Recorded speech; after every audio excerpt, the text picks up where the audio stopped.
aita for refusing to attend my sister's wedding after she uninvited my boyfriend, because he's too successful and makes her fiancé uncomfortable.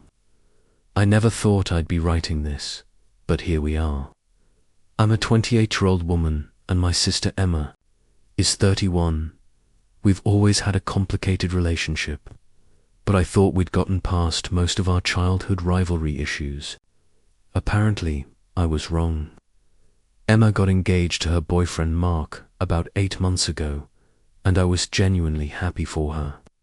Mark seems like a decent guy, though he's always been a bit insecure and has this weird competitive thing with other men. He works in middle management at a mid-sized company and makes decent money, but nothing extraordinary. My boyfriend Jake, who I've been with for 2 years, is a software engineer at a major tech company. He's incredibly smart, hard-working, and yes, he makes good money, really good money. But he's also one of the most humble, down-to-earth people I've ever met. He drives a modest car, lives in a normal apartment, and you'd never guess his salary if you met him. He's generous with his money, but not flashy about it at all. The problems started about 3 months ago, when Emma announced her engagement party. She specifically asked Jake not to mention what he does for work or talk about anything related to his job. I thought it was a weird request, but Jake just shrugged and said he'd be happy to talk about literally anything else. At the party, Jake was perfectly pleasant. He talked to people about sports, movies, travel, hobbies, literally everything except work. But somehow Mark found out what Jake does and how much he probably makes. I'm not sure how, maybe through mutual friends or social media stalking, but Mark became visibly uncomfortable for the rest of the evening. He started making these passive-aggressive comments about tech bros and people who think they're better than everyone else. Jake didn't respond to any of it and actually tried to steer conversations toward Mark's interests and accomplishments. It was painful to watch. After the party, Emma called me and said that Mark felt intimidated and emasculated by Jake's presence. She asked if Jake could maybe tone it down at future wedding events. I was confused because Jake had literally done nothing except exist and be polite to everyone. When I asked what exactly she wanted him to tone down, she got flustered and said things like his confidence and the way he carries himself. I pointed out that Jake is naturally confident because he's comfortable with himself, and that's not something you can just turn off. She then suggested that maybe Jake could tell people he works in a different field, like teaching or retail, just for the wedding events. I was floored. I told her absolutely not, that I wasn't going to ask my boyfriend to lie about his career to make her fiancé feel better about his own insecurities. Things escalated from there. Emma started making comments about how Jake was showing off whenever he did completely normal things. When he offered to help move some furniture for the wedding setup, she said he was trying to prove how strong he is. When he brought a nice bottle of wine to a dinner party, she accused him of flaunting his money.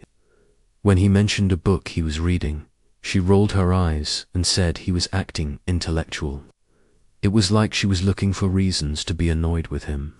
Mark, meanwhile, started making increasingly hostile comments. At one family dinner, he actually said that people like Jake were what's wrong with this country, and that regular hard-working people were being pushed aside by overpaid tech workers who think they're gods. Jake handled it with more grace than I would have, simply saying that he respected all kinds of work and that he'd been lucky in his career path. The final straw came 2 weeks ago. Emma called me and said that after careful consideration, she and Mark had decided that Jake was uninvited from the wedding. Not just as my +1, but completely uninvited. She said that Mark's family and friends would be there. and they were regular working-class people who would feel uncomfortable around someone like Jake. She actually used the phrase, someone like Jake, as if he was some kind of alien.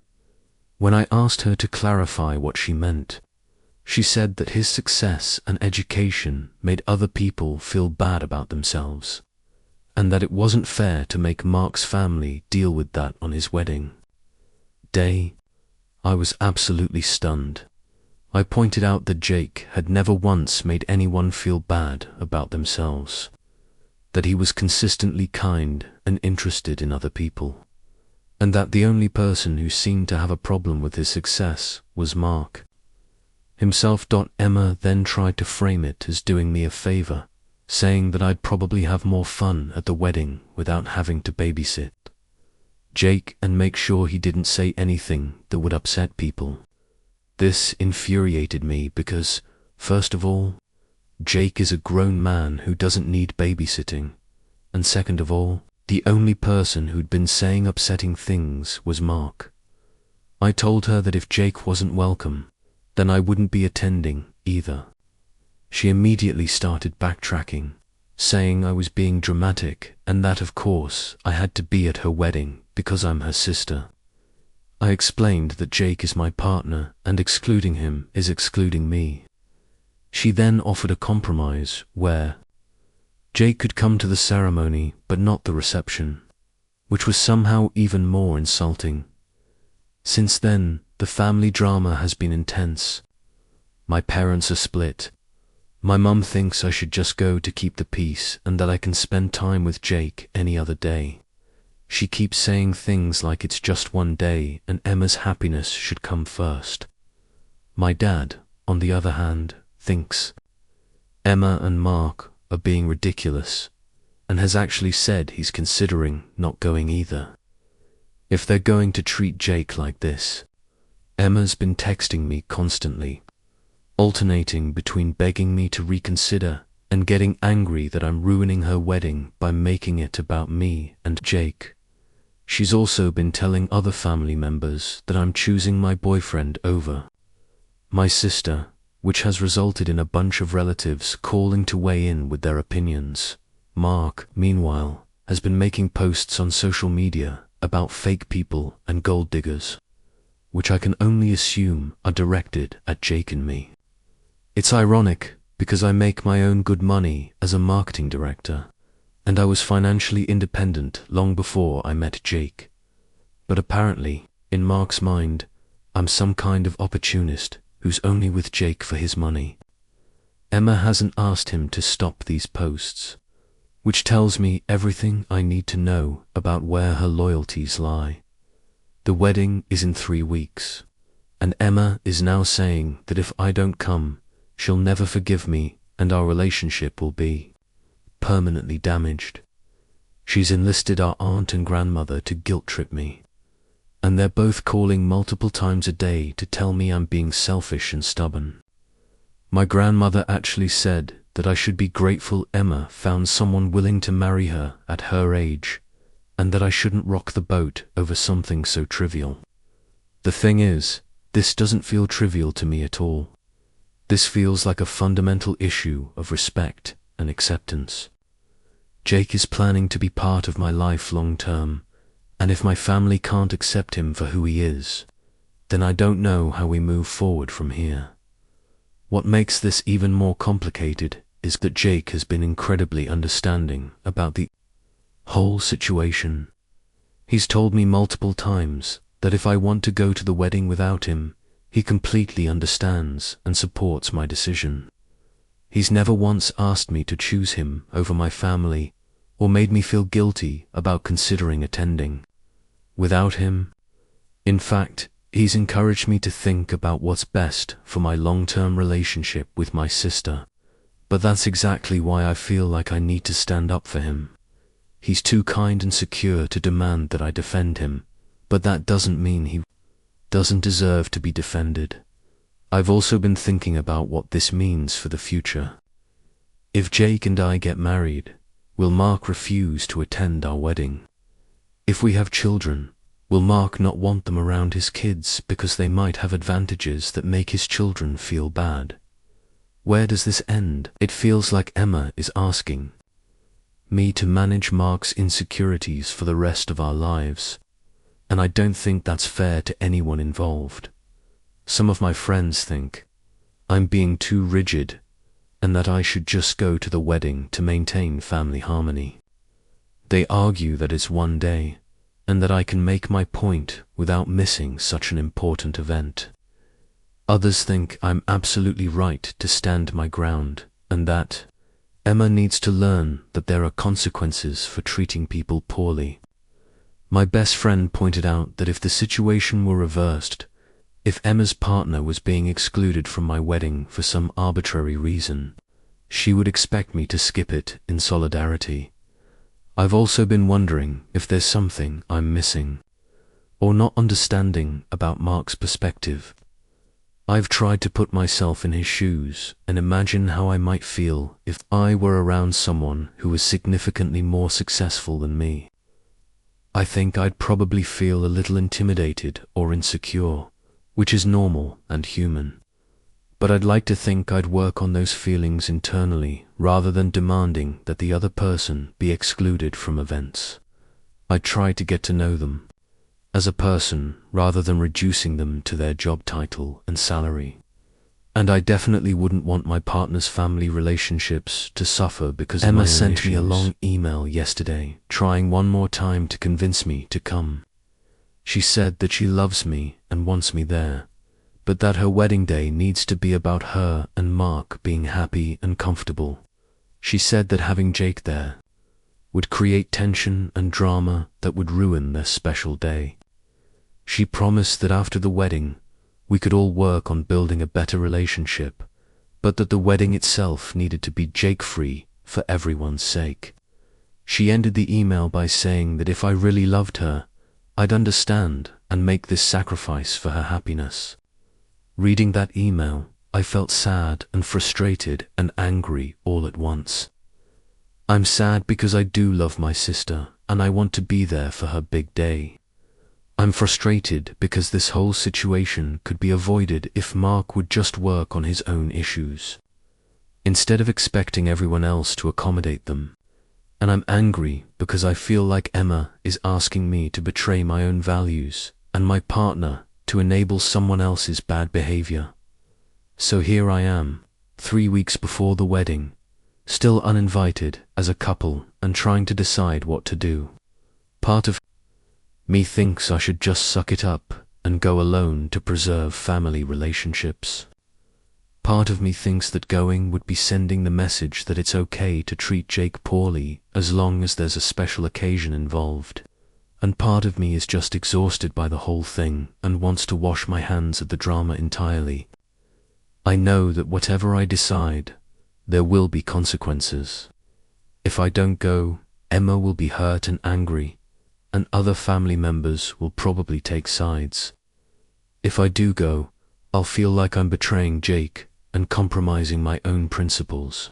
Either way, this situation has already damaged my relationship with Emma and probably changed our family dynamics permanently.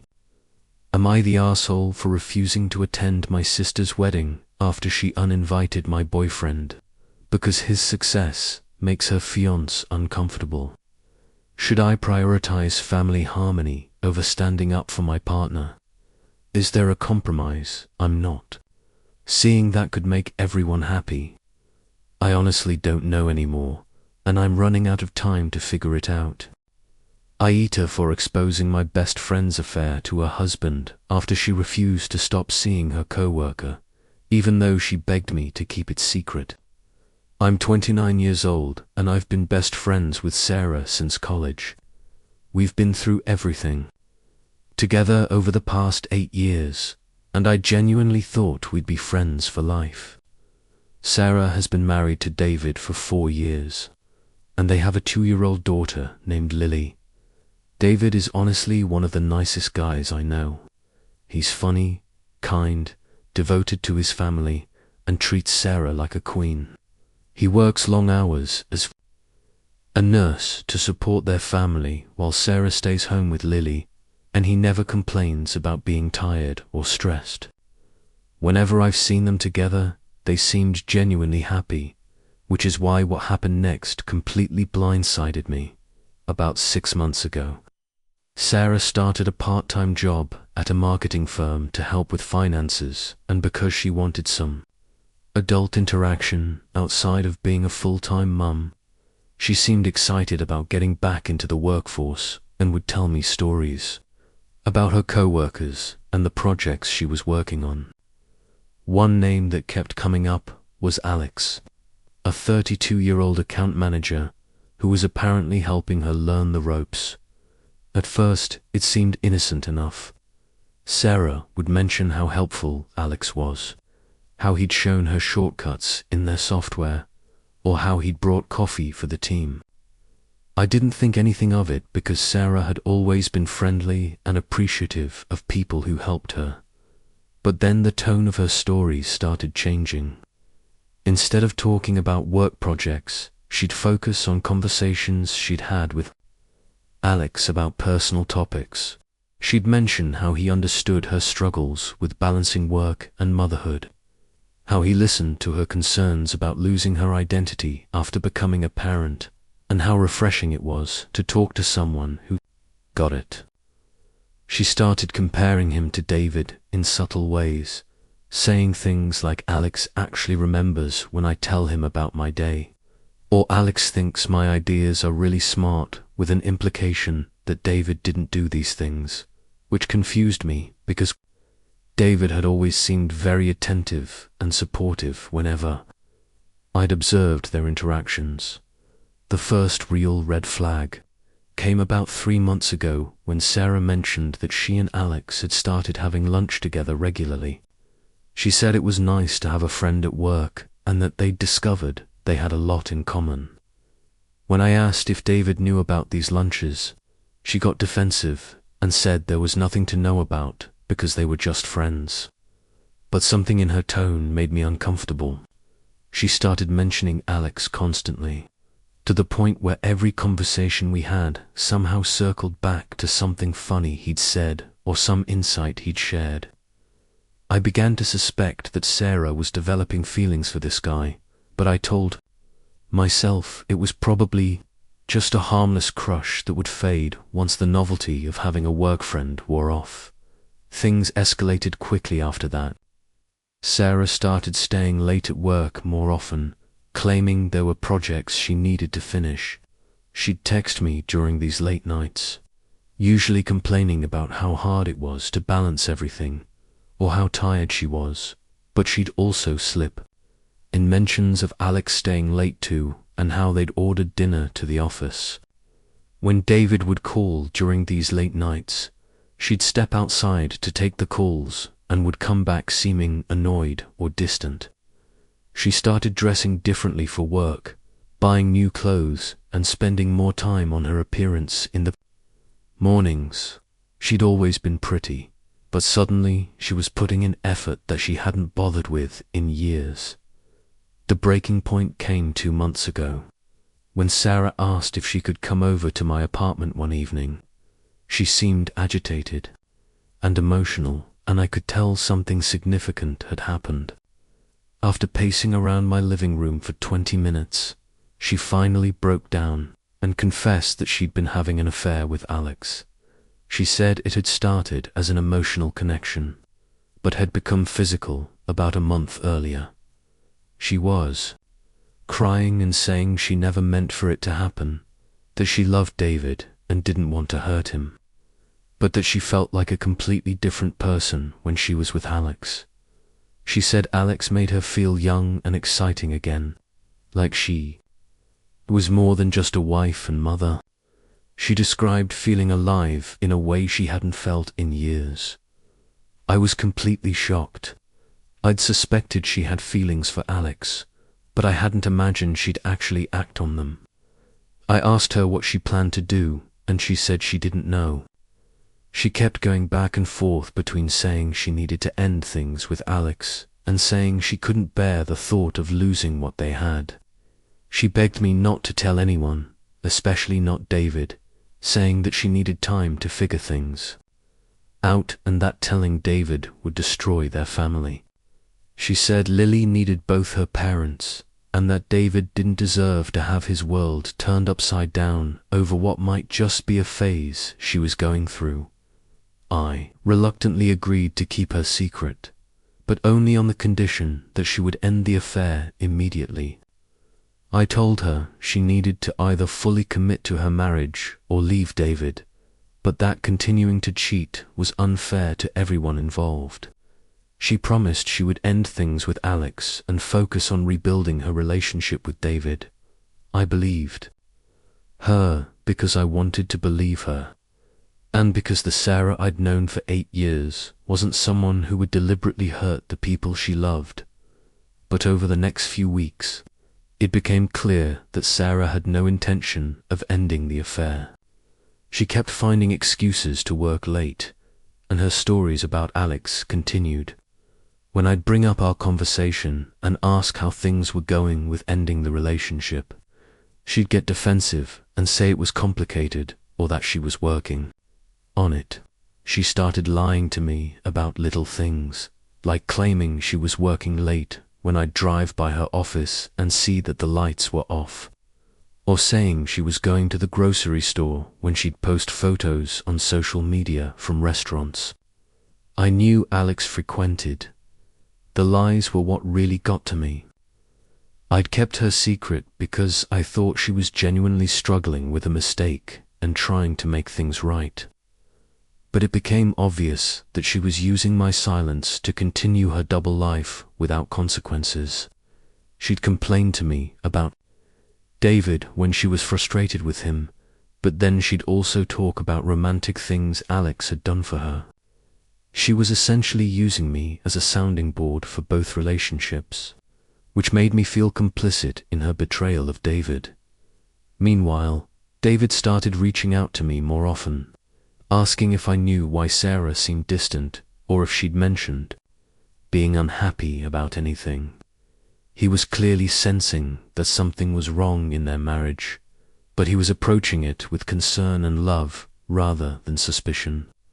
He'd ask me things like whether I thought Sarah was overwhelmed with balancing work and motherhood, or if there was anything he could do to be more supportive. These conversations were torture because I could see how much he loved Sarah and how desperate he was to fix whatever was wrong, while knowing that the problem was something he couldn't fix because he didn't even know it existed. About 3 weeks ago, Sarah told me that Alex had suggested they go away together for a weekend. She was excited about the idea and was trying to figure out how to arrange it without David getting suspicious. This was when I realized that not only was she not ending the affair, but she was actually deepening her involvement with Alex. I told her point blank that I couldn't continue to keep her secret if she was going to escalate things further. I said that David deserved to know what was happening in his marriage so he could make informed decisions about his own life. Sarah completely lost it. She accused me of being judgmental and not understanding how complicated her situation was. She said that I'd never been married or had children, so I couldn't possibly understand the pressures she was under or how easy it was to lose yourself in those roles. She said that her relationship with Alex was the only thing keeping her sane, and that asking her to give it up was like asking her to give up a part of herself. She then tried to guilt me by saying that if I told David, I'd be responsible for breaking up a family and traumatizing a 2-year-old child. I gave her one final ultimatum. Either she told David herself within a week, or I would tell him. I said that I couldn't continue to be friends with someone who was lying to their spouse and putting their family at risk, and that David deserved to hear the truth from someone. Sarah begged me to reconsider, promising that she would end things with Alex after their weekend away, saying she just needed this one last experience before she returned to her normal life. The fact that she was still planning the weekend getaway even after our conversation made it clear that she had no intention of ending the affair voluntarily. When the week was up, and Sarah still hadn't told David, I made the decision to tell him myself. I called him and asked if we could meet for coffee because I had something important to discuss. I've never had a harder conversation in my life.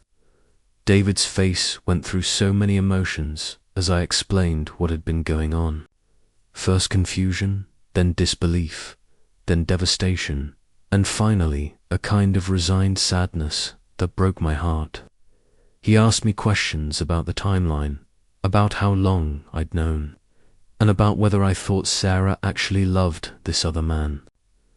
I answered everything as honestly as I could, though I tried to emphasize David that thanked Sarah me for had telling him, seemed conflicted, saying about the that whole he'd situation, suspected something was wrong but had never imagined it was an affair. He said that knowing the truth was better than continuing to wonder why his wife seemed to be pulling away from him. He asked me not to tell Sarah that the information had come from me, saying he wanted to confront her directly and give her a chance to be honest about what had been happening. The confrontation happened 2 days later. David came home early from work and found Sarah getting ready to leave for her weekend with Alex. He simply asked her where she was going, and when she lied and said she was visiting her sister, he told her he knew about the affair.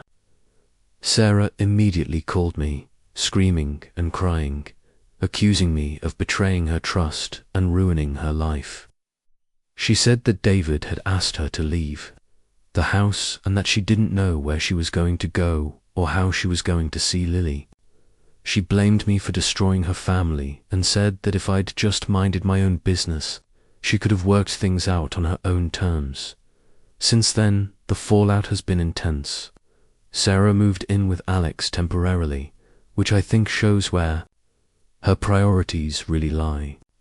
David has filed for divorce and is seeking primary custody of Lily, though he said he wants Sarah to have regular visitation because he believes children need both parents when possible.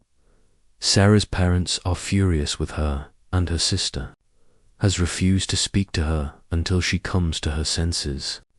Most of our mutual friends have taken David's side, especially after Sarah started posting on social media about following her heart and not letting others dictate her happiness, which people interpreted as her being unrepentant about the affair. Sarah has been sending me long text messages, alternating between begging for my forgiveness and blaming me for everything that's gone wrong. She says that if I'd been a real friend, I would have supported her through a difficult time instead of judging her choices. She claims that she was planning to end things with Alex eventually and that my interference forced her hand before she was ready to make that decision. She's also spread rumors to some people that I was jealous of her marriage and deliberately sabotaged it, which is both hurtful and ridiculous. David, meanwhile, has been incredibly gracious toward me. He's thanked me multiple times for telling him the truth, and has said that while the situation is painful, he's grateful to know where he stands. He's focusing on taking care of Lily and moving forward with his life. He's also been kind enough not to badmouth Sarah in front of their daughter, even though I know he's hurt and angry about the whole situation. Some of our mutual friends think I did the right thing by telling David, saying that he deserved to know the truth and that Sarah had plenty of opportunities to come clean on her own. Others think I should have stayed out of it and let Sarah handle her own marriage, arguing that it wasn't my place to make decisions about other people's relationships. A few people have suggested that I should have given Sarah more time to end the affair naturally, but I don't think that would have happened based on her behavior and the fact that she was actually planning to escalate things with the weekend trip. My own family is split on the issue. My mum thinks I did the right thing because lying and cheating are wrong regardless of the circumstances. My dad thinks I should have stayed out of it because marriage problems should be handled by the people in the marriage. My sister thinks I was right to tell David, but that I should have given Sarah a longer ultimatum, maybe a month instead of a week. The hardest part for me is that I've lost my best friend of 8 years. Despite everything that happened, I do miss Sarah and the friendship we had. I miss being able to call her when something exciting happens, or when I need advice, or when I just want to talk to someone who knows me well. I keep thinking about all the good times we had and wondering if there was a different way I could have handled the situation that might have preserved our friendship while still doing right by David.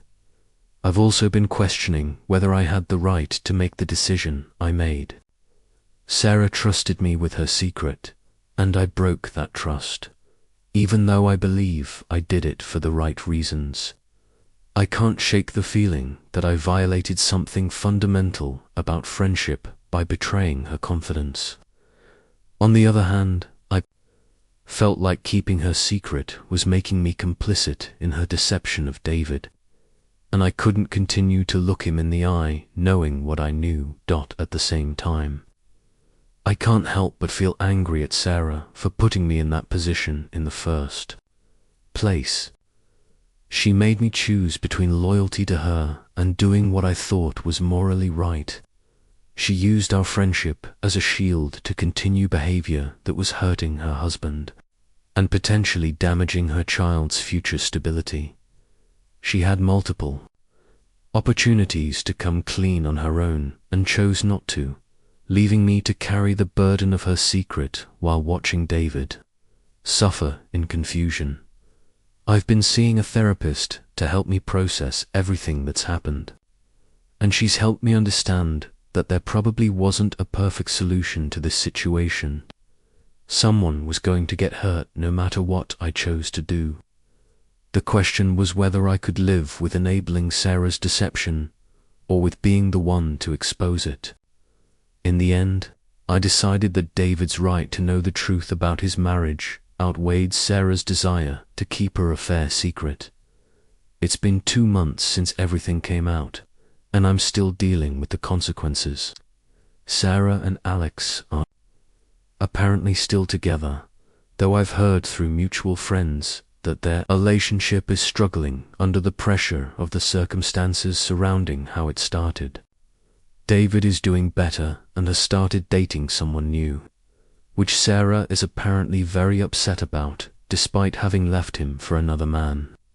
Lily is adjusting to the new custody arrangement, and David says she seems to be doing okay considering everything that's changed in her life. As for me, I'm trying to move forward and build new friendships while processing the loss of the relationship I had with Sarah. I don't regret telling David the truth, but I do regret that the situation happened at all and that there wasn't a way to resolve it without losing my best friend and watching a family fall apart. So, am I the asshole for exposing my best friend's affair after she refused to end it, even though she trusted me with the secret? Should I have minded my own business and let her handle her marriage problems herself? Was there a better way I could have supported both David and Sarah through this situation? I honestly don't know, and I'm still trying to figure out how to live with the choice I made. Aita for refusing to forgive my husband after he cheated on me during my cancer treatment, even though he claims it was a mistake and everyone says I should give him another chance for our kids' sake. I'm 34 years old and I've been married to my husband Ryan for 9 years. We have 2 children together, Emma, who's 7, and Jake, who's 4. Until 8 months ago, I thought we had a solid marriage. Sure, we had our ups and downs like any couple, but Ryan was always supportive, loving, and present as a father and husband. He coached Jake's little league team, never missed Emma's dance recitals, and we had date nights every other week. Genuinely believed we were partners in every sense of the word, which is why what happened during the most difficult period of my life has left me completely shattered. Last January, I found a lump in my breast during a routine self-exam. After weeks of testing, biopsies, and consultations with specialists, I was diagnosed with stage 2 breast cancer. The news was devastating, but Ryan seemed to take it even harder than I did. He cried more than I did when we got the diagnosis, and he kept saying he couldn't bear the thought of losing me. He promised he'd be there for everything, that we'd fight this together, and that he'd take care of me and the kids no matter what. I believed him completely because that's who Ryan had always been, the kind of man who showed up when things got tough. The treatment plan was aggressive but optimistic. I would need surgery, followed by 6 months of chemotherapy and then radiation. Ryan took time off work to be with me for the surgery, and he was incredible during my recovery. He helped me shower when I couldn't lift my arms.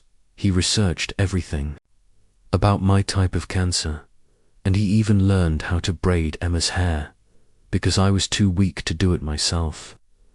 He held my hand through every doctor's appointment and took detailed notes about my medications and side effects. For the first 2 months, he was exactly the partner I needed him to be. But as the chemotherapy progressed and my condition worsened, something started to change in Ryan's behavior. The chemo hit me hard, much harder than the doctors had initially predicted. I was nauseous constantly, exhausted to the point where I could barely get out of bed some days, and I lost all my hair within the first month. I know I wasn't easy to be around during this time. I was irritable, emotional, and completely focused on just surviving each day. I couldn't cook, clean, or take care of the kids the way I used to. Ryan had to take over all the household responsibilities, while also working full-time and driving me to appointments 3 times a week. Around month 3 of my treatment, Ryan started staying at work later and later. He said his boss was being understanding about his situation, but that he needed to make up for lost time. He'd come home exhausted and frustrated, and we'd barely talk before he'd fall asleep on the couch. Our physical intimacy had completely stopped, which I understood given how sick I was and how unattractive I felt. I was bald, constantly pale, and had gained weight from the steroids they were giving me. I didn't feel like myself, and I certainly didn't feel desirable. Ryan assured me that he didn't care about any of that he loved me no matter what, but I could see the strain in his eyes. During this time, Ryan started talking more about his co-worker Jessica. She was a 28-year-old marketing coordinator who had recently joined his company. At first, he'd mention her in passing, saying she was helping him with projects, or that she was really good at her job. Then he started talking about how understanding she was about his situation at home, how she'd offered to help with anything he needed, and how she'd been a good listener when he needed to vent about the stress he was under. I was actually grateful that he had someone at work who was being supportive, because I knew I wasn't able to provide the emotional support he needed while I was so sick. What I didn't realize was that Ryan had been sharing intimate details about our marriage and my illness with Jessica. He told her about our lack of physical intimacy, about how difficult it was to see me so sick, and about how overwhelmed he felt trying to manage everything. Jessica, according to what Ryan told me later, positioned herself as someone who understood his struggles and could provide the comfort and support he wasn't getting at home. She started staying late to help him with work, bringing him coffee, and eventually suggesting they grab dinner together after work to talk about his stress. The affair started about 4 months into my treatment. Ryan was working late almost every night, claiming he had projects that couldn't wait. He'd come home after the kids were asleep, and I'd usually be in bed trying to manage my nausea and exhaustion. He'd check on me briefly, but he seemed distant and distracted. When I'd ask about his day, he'd give me vague answers and change the subject. I chalked it up to stress and the general difficulty of our situation, but I started to feel like he was pulling away from me when I needed him most. Meanwhile, I was getting sicker. The chemotherapy was taking a toll on my body in ways I hadn't expected. I developed neuropathy in my hands and feet, making it difficult to walk or hold things. I had mouth sores that made eating painful, and I was so weak that I could barely make it up the stairs to our bedroom. Emma started asking why Daddy was never home anymore, and Jake would cry when Ryan left for work because he wanted more time with his father. I was trying to hold our family together while fighting for my life, and I felt like I was failing at both. The discovery happened in the most cliched way possible.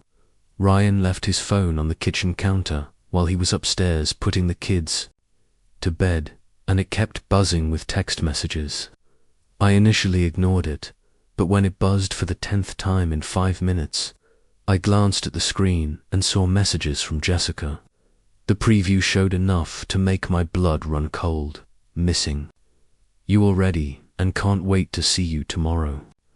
I unlocked his phone, which I'd never done before in our entire marriage, and found months of messages between them. The messages were devastating to read. They weren't just about sex, though there was plenty of that. They were about how much they cared about each other, how Ryan felt like he could be himself with Jessica, and how difficult it was for him to come home to me every night. Jessica had written things like, "You deserve someone who can take care of you for once, and I hate seeing you so unhappy at home."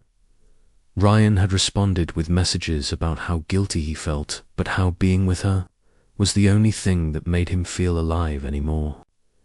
He'd told her he loved her and that he wished things were different. I sat in our kitchen, bald and weak from chemotherapy, reading messages between my husband and his lover while my children slept upstairs. The betrayal was so complete and devastating that I actually threw up, though that might have been from the chemo. I felt like everything I thought I knew about my marriage, about Ryan, about our life together, was a lie. Here I was fighting for my life, and the person who was supposed to be my biggest supporter was getting his emotional and physical needs met by someone else. When Ryan came downstairs and found me with his phone, he immediately broke down crying. He said he knew what he'd done was wrong, that he'd never meant for it to happen, and that he'd been planning to end it.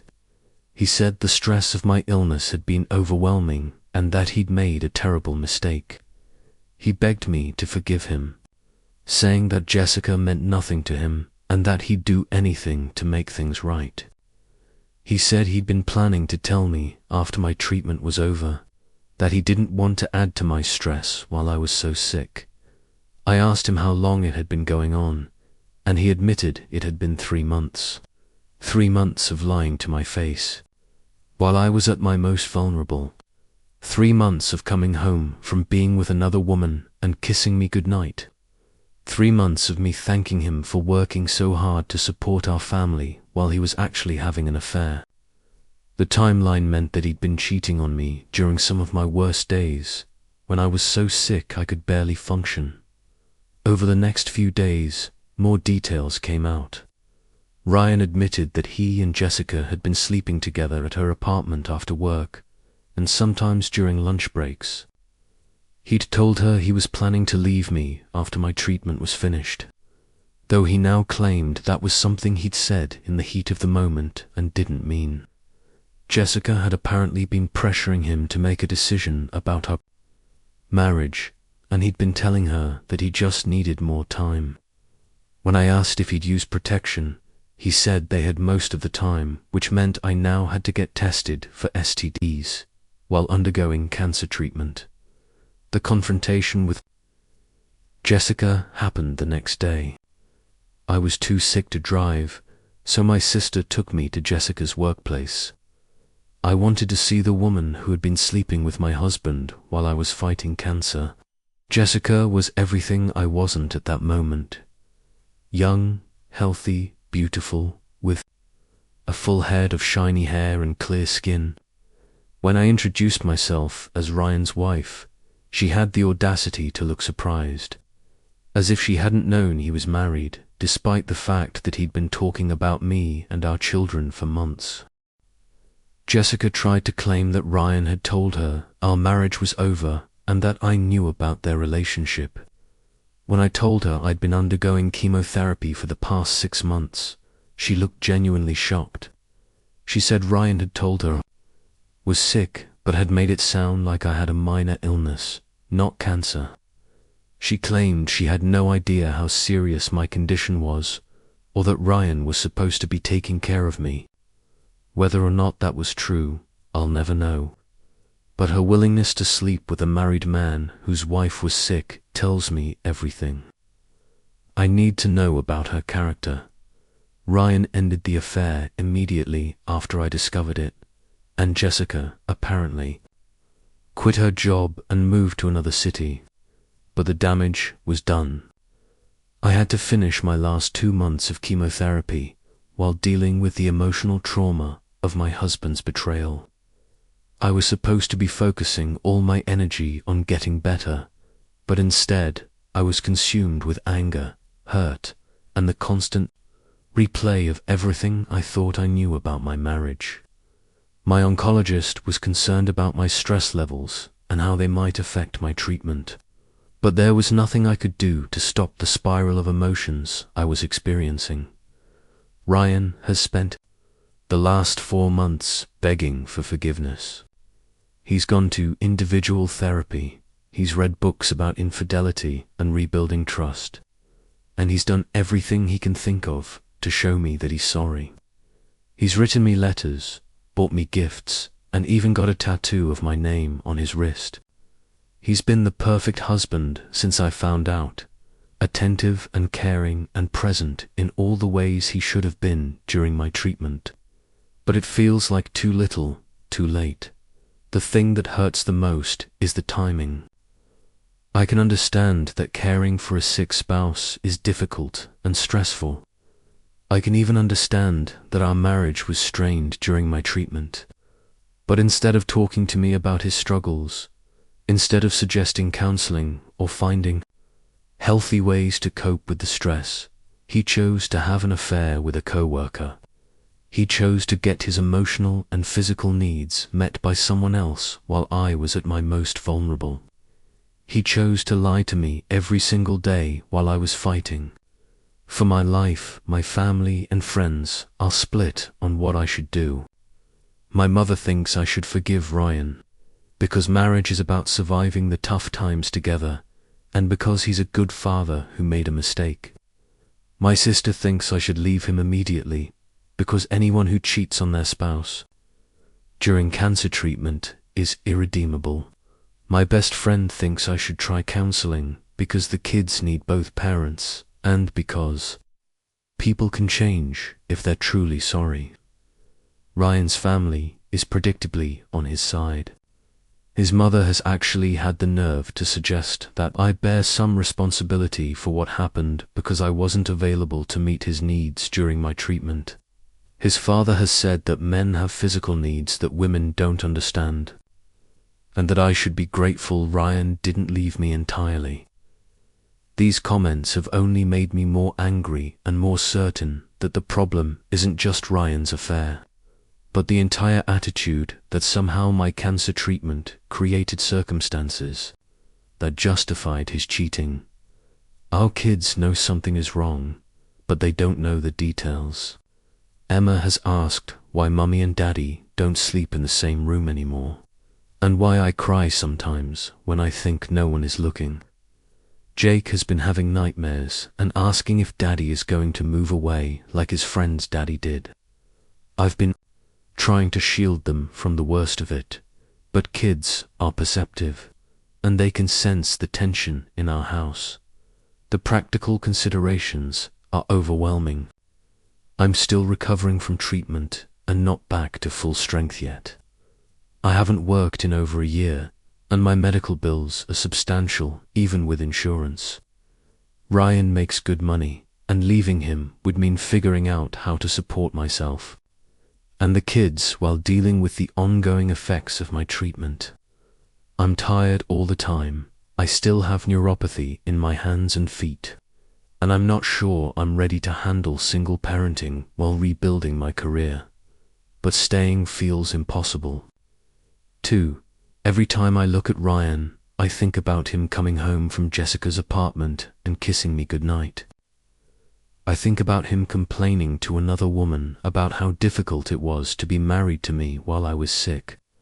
I think about him planning a future with someone else while I was fighting for my life. I can't trust him anymore, and I don't know if I'll ever be able to get past what he did. Ryan keeps saying that his affair was a mistake, that he was overwhelmed and not thinking clearly, and that he's learned from what happened. He says he wants to spend the rest of his life making it up to me and proving that he's worthy of my forgiveness. He's promised to do whatever it takes to rebuild our marriage, including ongoing therapy and complete transparency about his activities and communications. But I don't think what he did was a mistake. A mistake is forgetting to pick up milk on the way home from work. A mistake is double booking 2 appointments on the same day. Having a 3-month affair with a co-worker while your wife undergoes cancer treatment is a series of deliberate choices made over and over again. It's choosing to lie every single day for months. It's choosing to prioritize your own comfort and happiness over your spouse's well-being during the most difficult time of her life. People keep telling me that everyone deserves a second chance, that marriage is about forgiveness, and that I should think about what's best for the kids. But what's best for the kids is having parents who respect each other and model healthy relationships. What's best for the kids is not growing up in a house where one parent betrayed the other during a health crisis and the other parent is consumed with resentment and distrust. I've been in individual therapy since I found out about the affair, and my therapist has helped me understand that there's no timeline for forgiveness and no obligation to reconcile just because other people think I should. She's helped me see that my anger is justified and that I have every right to decide what I can and cannot live with. She's also helped me understand that staying in a marriage where I can't trust my partner isn't fair to anyone, including Ryan and the kids. The decision feels impossible because there's no good option. If I stay, I'll be living with someone don't trust, constantly wondering if he's being faithful, and dealing with the trauma of his betrayal for the rest of my life. If I leave, I'll be starting over as a single mother while still recovering from cancer, dealing with financial uncertainty, and watching my kids struggle with their parents' divorce. Ryan has given me an ultimatum of sorts, saying that he can't live in limbo forever and that I need to decide whether I'm willing to work on our marriage or if I want to end it. He says he understands why I'm angry and that he's willing to be patient, but that he needs to know if there's hope for us or if he should start preparing for a different future. Part of me appreciates his honesty, but part of me resents that. He's putting pressure on me to make a decision when I'm still processing the trauma of what he did. So am I the asshole for refusing to forgive my husband after he cheated on me during my cancer treatment? Should I be more understanding of the stress he was under and give him another chance? Is it selfish of me to prioritize my own feelings over keeping our family together? Am I being unreasonable in thinking that there are some betrayals that can't be forgiven? I honestly don't know what the right answer is, and I'm running out of time to figure it out. Aita for refusing to give my stepsister half of the inheritance my late father left me, even though she claims she was more of a real daughter to him than I was. I'm 26 years old, and this situation has been tearing my family apart for the past 6 months. My father passed away unexpectedly from a heart attack in January, and the reading of his will has created a level of family drama I never could have imagined. To understand the full scope of this mess, I need to provide some background about my complicated family dynamics and the relationships that led to this point. My parents divorced when I was 8 years old. It was an ugly, drawn-out divorce that lasted nearly 2 years and involved bitter custody battles, financial disputes, and a lot of hurt feelings on both sides. My father, James, was a successful commercial real estate developer who had built his business from nothing over 20 years. My mother, Linda, was a teacher who had given up her career to raise me and support my father's business in the early years. The divorce settlement was contentious, with my mother receiving alimony and my father getting primary custody of me, though I spent every other weekend and most holidays with my mother. When I was 12, my father married Angela, a divorced woman with a 10-year-old daughter named Melissa. Angela worked as a real estate agent and had met my father through business connections. From the beginning, it was clear that Angela was ambitious and saw my father as a means to improve her and Melissa's lifestyle. She moved into our large family home immediately after the wedding and began redecorating everything to her taste, essentially erasing any trace of my mother's presence or my previous life with my father. The integration of our families was rocky.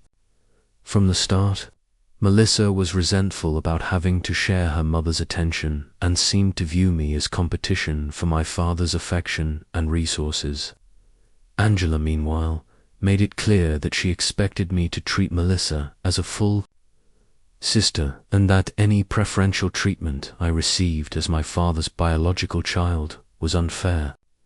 She frequently complained to my father that he was playing favorites whenever he did things like helping me with homework, attending my school events, or buying me clothes and gifts.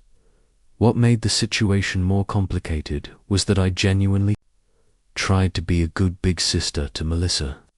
I helped her with her homework, included her in activities with my friends, and tried to make her feel welcome in what had been my home for the first 8 years of my life. But Melissa seemed determined to dislike me, and Angela encouraged this dynamic by constantly pointing out ways that my father treated me differently than he treated Melissa. She would make comments like, "James, you never ask Melissa about her day the way you ask Rebecca, or it's interesting that Rebecca gets new clothes for school, but Melissa has to make do with what she has." As we got older, the tension in the house became more pronounced. Melissa was naturally outgoing and charming, while I was more introverted and studious. She played sports and was involved in school activities, while I preferred reading and spent a lot of time alone in my room.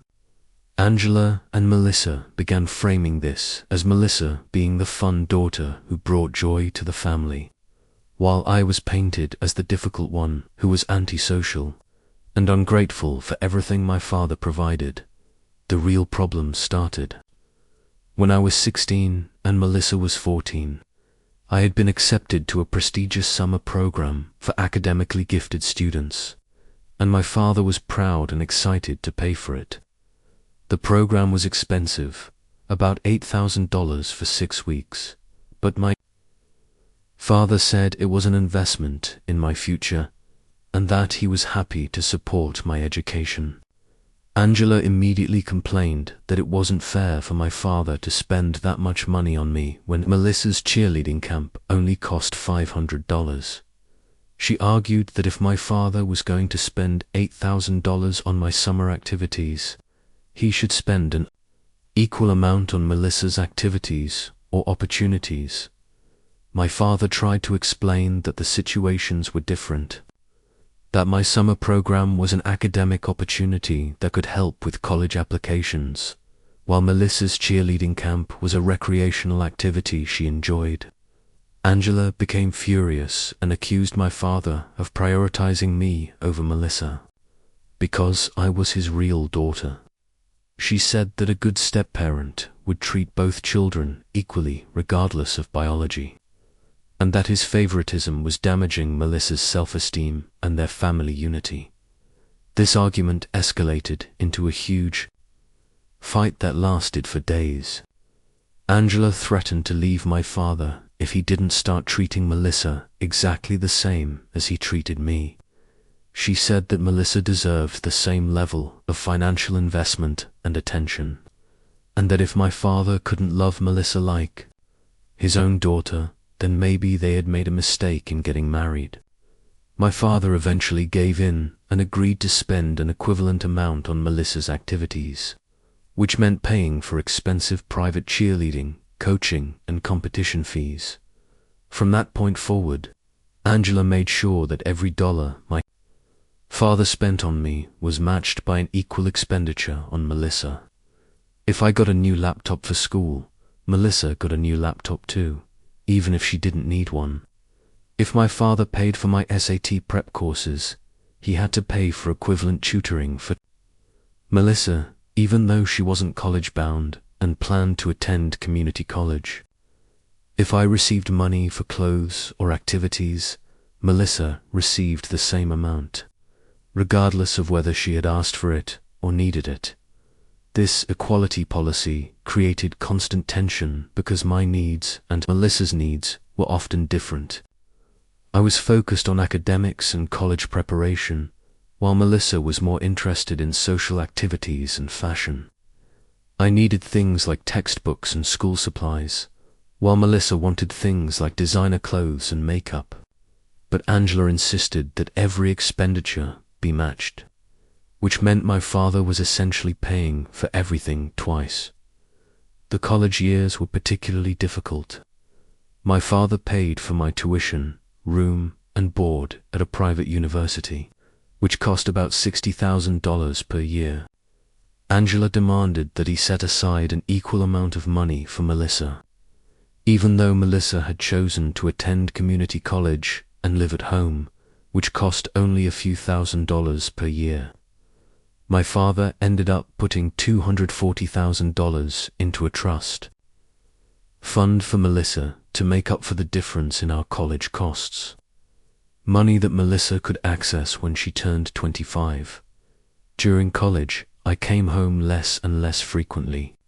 The house felt hostile and unwelcoming, with Angela and Melissa constantly making comments about how I thought I was too good for the family now that I was getting an expensive education. They would make snide remarks about my major, my friends, and my future career plans. Angela would tell anyone who would listen that I was ungrateful and entitled, while Melissa would post passive-aggressive things on social media about fake family members who only showed up when they needed something. After college, I moved to another city for work and visited home only for major holidays. My relationship with my father remained strong, but it was always strained by the presence of Angela and Melissa. Every conversation we had was monitored and later dissected by them, with Angela frequently accusing my father of caring more about me than about his real family, meaning her and Melissa. She would get upset if my father called me to check in, or if he mentioned being proud of my career accomplishments. Meanwhile, Melissa struggled to find direction after high school. She dropped out of community college after one semester, worked a series of part-time jobs, and moved back in with my father and Angela multiple times when various living situations didn't work out. Angela would constantly ask my father for money to help Melissa with rent, car payments, and other expenses, always framing it as him being a good stepfather and treating Melissa like his own daughter. About 3 years ago, Angela began making comments about how Melissa was more of a real daughter to my father than I was. She would point out that Melissa was the one who visited regularly, who called him just to chat, and who included him in her daily life. She said that I only contacted my father when I needed something or during holidays, while Melissa treated him like a real parent. Angela would say things like Melissa is the daughter who actually loves James, while Rebecca just sees him as a bank account. These comments were particularly hurtful because they contained a grain of truth. I had distanced myself from my father's household because of the constant conflict and drama, but that meant I was less present in his daily life. Melissa, who lived nearby and had fewer boundaries with Angela and my father, was indeed more involved in their day-to-day activities. She would stop by unannounced, join them for dinner regularly, and call my father for advice about everything from car troubles to relationship problems. What Angela and Melissa didn't acknowledge was that this dynamic had been created by their own hostility toward me. I had learned early that every interaction with my father was scrutinized and criticized, that every bit of attention or support he gave me was seen as something being taken away from Melissa. It was easier to maintain a loving but distant relationship than to constantly navigate the minefield of family politics that surrounded every visit home. When my father had his heart attack, I was devastated. Despite the family drama, he had been a loving and supportive parent who had always encouraged my education and career. He had worked hard to build a successful business and had always talked about leaving a legacy for his children. I flew home immediately when Angela called to tell me he was in the hospital, but he died before I could get there. The last conversation we'd had was 2 weeks earlier when he'd called to congratulate me on a promotion at work. The funeral was a nightmare of family politics. Angela positioned herself as the grieving widow and primary mourner, while treating me like a distant relative who had shown up out of obligation. Melissa played the role of the devastated daughter, crying dramatically and talking about how my father had been the only real father figure she'd ever known. Angela's family and friends were there in force, while my side of the family felt like outsiders at what should have been a shared grief experience. During the funeral service, Angela spoke about my father as if he had been primarily her husband, and Melissa's father with only brief mentions of me as his other daughter who lived far away. Melissa gave a eulogy about how my father had chosen to be her dad and how that made their relationship special, implying that biological relationships were less meaningful than chosen ones. I felt like I was watching them rewrite history and erase my relationship with my father. The will reading happened a week after the funeral, and that's when everything exploded. My father had left the majority of his estate to me, including his business, his investment portfolio, and the family home. He had left Angela a substantial amount of money, enough to maintain her lifestyle comfortably for the rest of her life, plus ownership of their vacation condo. Melissa had been left $100,000 plus the trust fund my father had already established for her, which totaled about $340,000. But the bulk of the estate, worth approximately $2.8 million, had been left to me. My father's will included a letter explaining his reasoning. He wrote that while he loved Melissa and considered her part of his family, I was his biological daughter and he wanted to ensure that his life's work stayed within his bloodline. He said that he had already provided generously for Melissa during his lifetime and through the trust fund, but that his primary obligation was to his biological child. He also mentioned that he hoped I would use the inheritance wisely and possibly carry on his business legacy. Angela was furious when the will was read. She immediately began screaming about how unfair it was, how Melissa had been more of a daughter to my father than I had ever been, and how the will proved that my father had never really accepted Melissa as his own child despite 16 years of marriage She accused me of manipulating my father against Melissa and said that I had poisoned his mind about his stepdaughter. Melissa was equally upset, but her reaction was more calculated. She argued that the will was unfair because she had been the daughter who was actually present in my father's life while I had abandoned him years ago. She said that love and devotion should matter more than biology, and that she deserved at least half of what I had inherited because she had been a better daughter than I had been.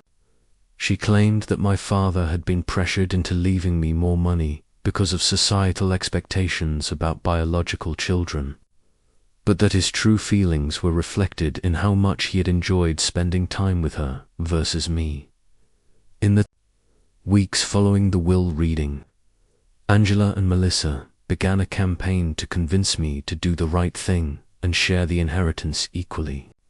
They enlisted other family members, friends, and even my father's business associates to pressure me into giving Melissa half of what I had inherited.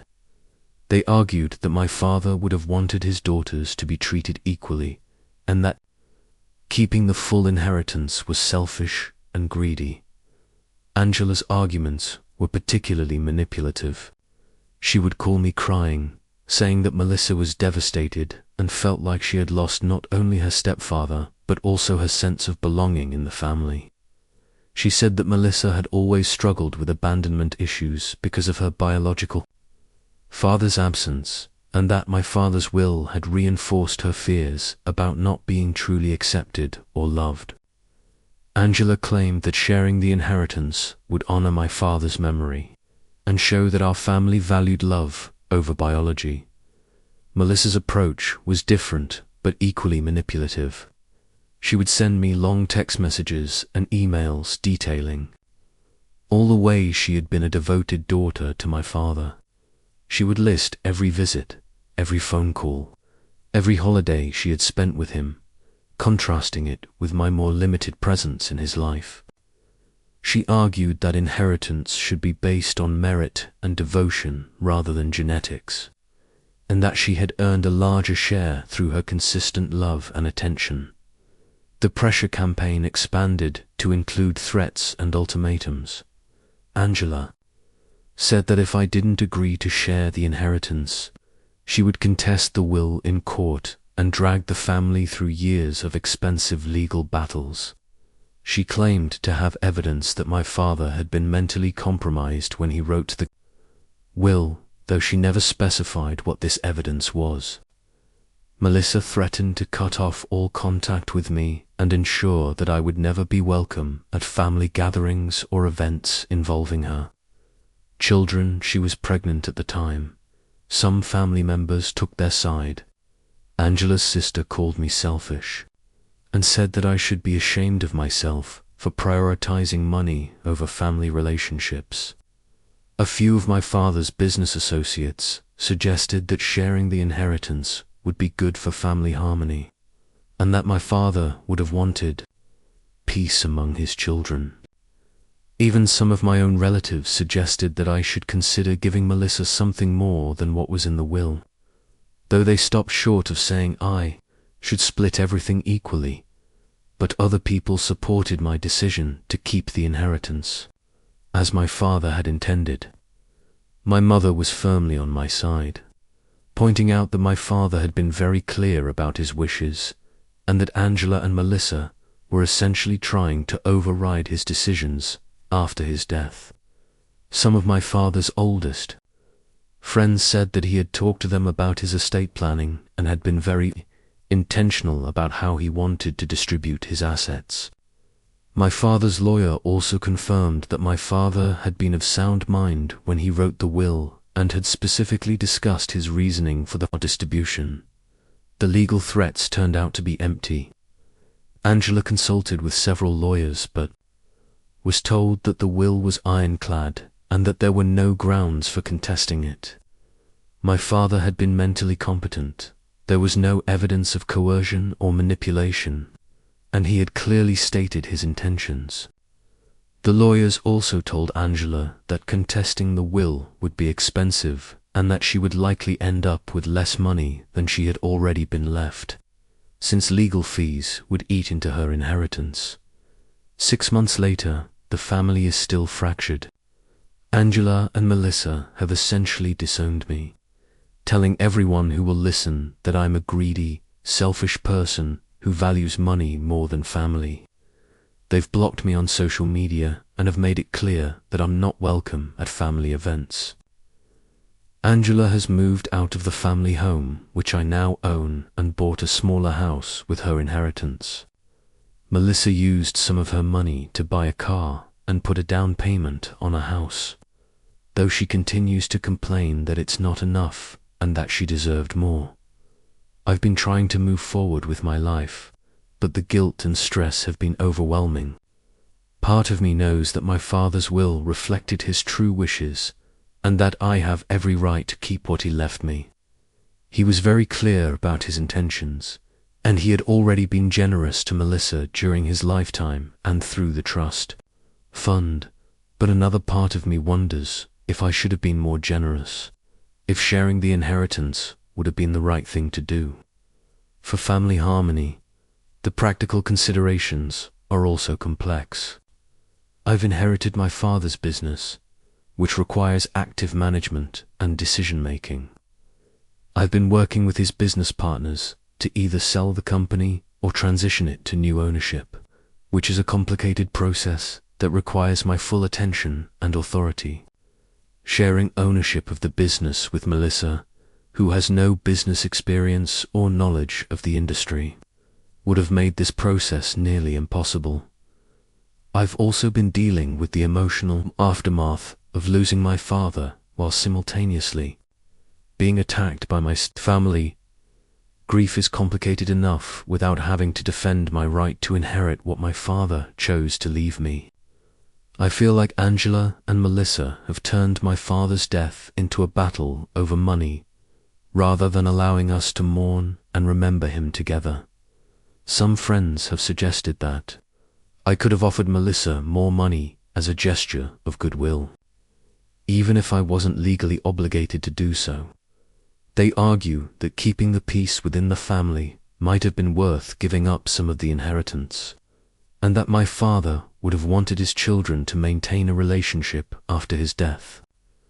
But I worry that giving in to their demands would have validated their behavior and encouraged them to continue manipulating me in the future. Others have pointed out that Angela and Melissa's reaction to the will shows their true character and priorities.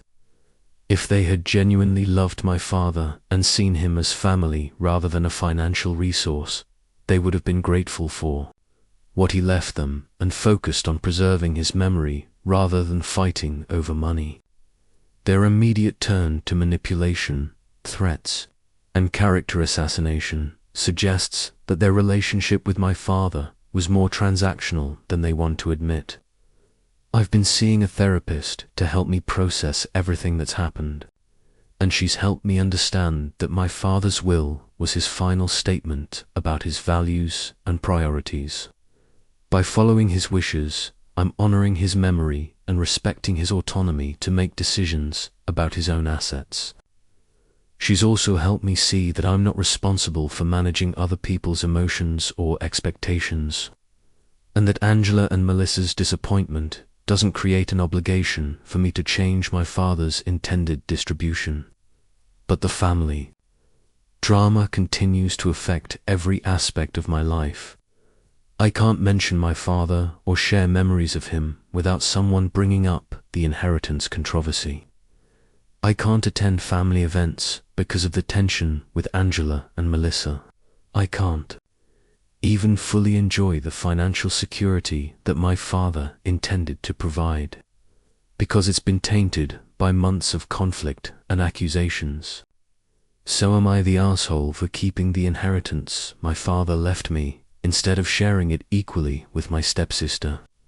Should I have prioritized family harmony over following my father's explicit wishes? Was there a way to handle this situation that would have preserved relationships while still respecting my father's intentions? I'm still not sure, and the ongoing family drama makes it impossible to find peace with whatever decision I made.